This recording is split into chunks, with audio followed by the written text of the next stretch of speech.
তারা জীবন আদর্শের উপরে পূর্ণাঙ্গভাবে আলোকপাত করা, একটি মহাসমুদ্রকে একটি সংকীর্ণ ঘাটে নিমজ্জিত করা, যেটি নামান্তর অসম্ভব।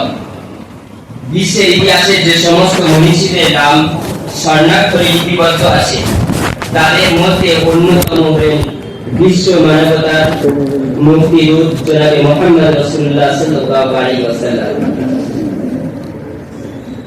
ধারণের বুকে আজ পর্যন্ত যত মহামানবের আবির্ভাব ঘটেছে এবং কিয়ামত পর্যন্ত ঘটবে, তাদের মধ্যে থেকে রূপে, মানে, জ্ঞানে তথা সার্বিক দিক দিয়ে সর্বশ্রেষ্ঠ মহামানব হলেন আমার আপনার নবী জনাবে মুহাম্মদ রাসূলুল্লাহ সাল্লাল্লাহু আলাইহি ওয়াসাল্লাম।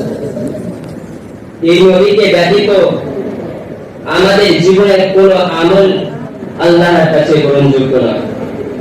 যত আমল করি না কেন, এই নবী ব্যতীত আমাদের কোনো আমল গ্রহণযোগ্য নয়।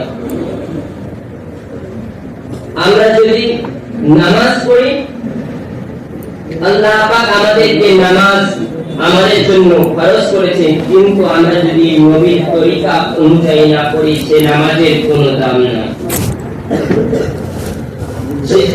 যদি আমরা রোজা করি, সেই নবীর তরিকা ব্যতীত অন্য কোন তরিকা ইখতিয়ার করি, তাহলে সেটা কোনো সফলতা নয়। সেই জন্য আল্লাহর নবী বলেন, লা ইউমিনু আহাদুকুম হাত্তা আকুনা হাব্বা ইলাইহি মিন ওয়ালিদিহি ওয়া ওয়ালাদিহি ওয়ান নাসি আজমাইন। আল্লাহর নবী বললেন যে তোমরা ততক্ষণ পর্যন্ত প্রকৃত মুমিন হতে পারবে না যতক্ষণ না পর্যন্ত তোমরা তোমাদের সন্তান সন্ততি এবং পৃথিবীর যত মানুষ আছে সমস্ত কিছু থেকে আমি নবী আমার ভালোবাসা না বেশি হবে। সুতরাং নবীর ভালোবাসা যদি না পাই, তাহলে ঈমান পরিপূর্ণ হবে না। ঈমান পরিপূর্ণ হবে না ভালোবাসা ব্যতীত। एक रोज अल्लाह के नबी ने साहबा से पूछा, इस्लाम की सबसे बड़ा अमल क्या है? तो साहबा ने जवाब दिया, नमाज। आपने कहा नहीं।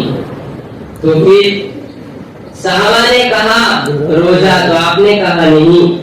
तो साहबा ने कहा हज, आपने कहा नहीं।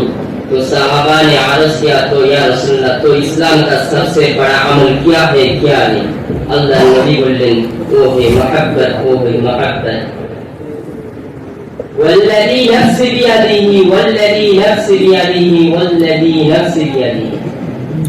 कसम है उस खुदा की, कामयाब है वो शख्स जिसके दिल में हो मोहब्बत की, मोहम्मद की इश्क, वही है कामयाब।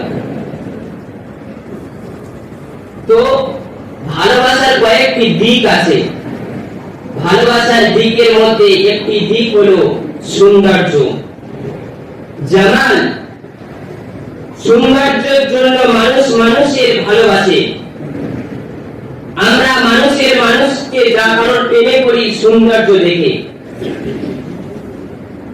আল্লাহ নবী বলেন যে আনা মালিকুন ওয়া আখি ইউসুফ সাবিহুন, আমি হলাম লাবণ্যময় সুন্দর এবং আমার ভাই ইউসুফ হলো ধবধবে সুন্দর।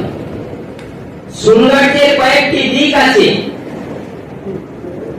আমাদের আয়েশা রাদিয়াল্লাহু তাআলা আনহা বলছেন যে আমি মিশরের নারীদেরকে বলতে চাই, যারা ইউসুফ আলাইহিস সালামের সৌন্দর্য দেখে নিজের হাতের আঙ্গুল কেটেছে, তাদেরকে আমি বলতে চাই, তারা যদি এই জামানায় আমার নবী মুহাম্মদ রাসূলুল্লাহকে দেখতো, তাহলে তারা হাতের আঙ্গুল নয়, তারা তাদের নিজের কলিজাকে কেটে দিত।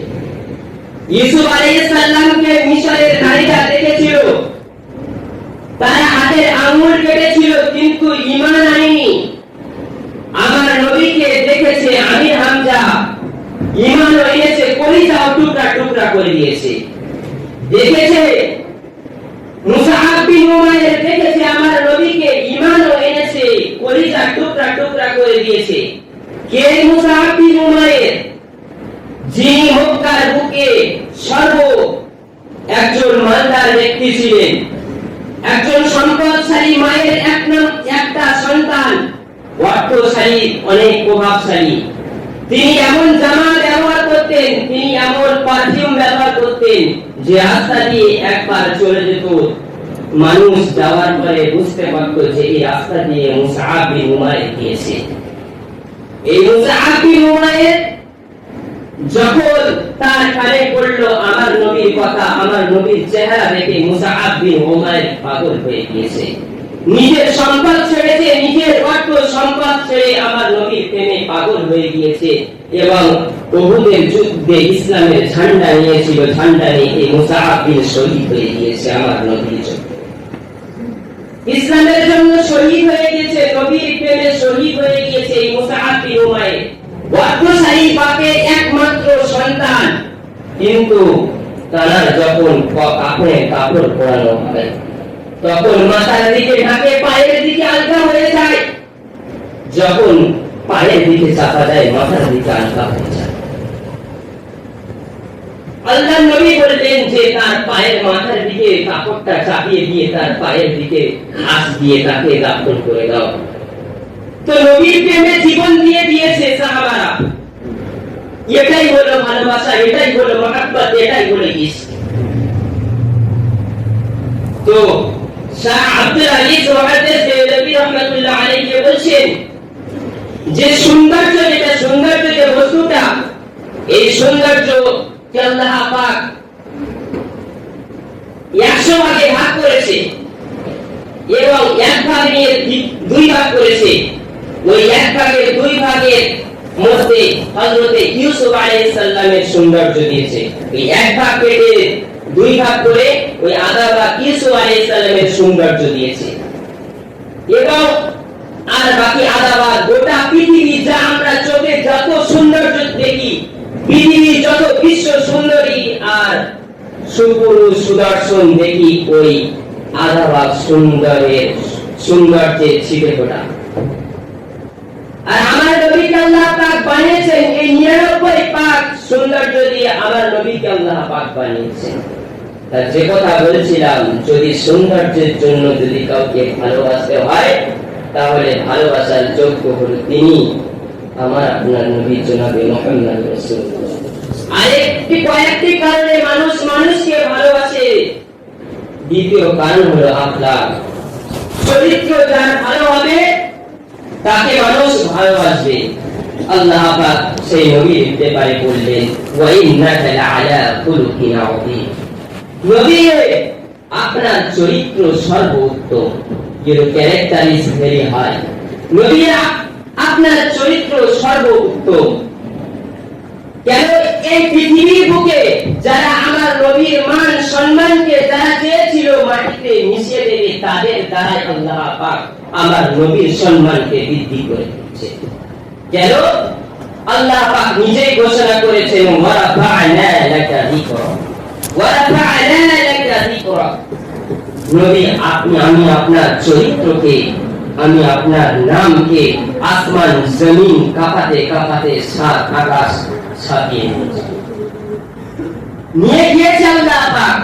সুবহানাল্লাযী আসরা বিআবদিহি লাইলান মিনাল মাসজিদিল হারাম ইলাল মাসজিদিল আকসা।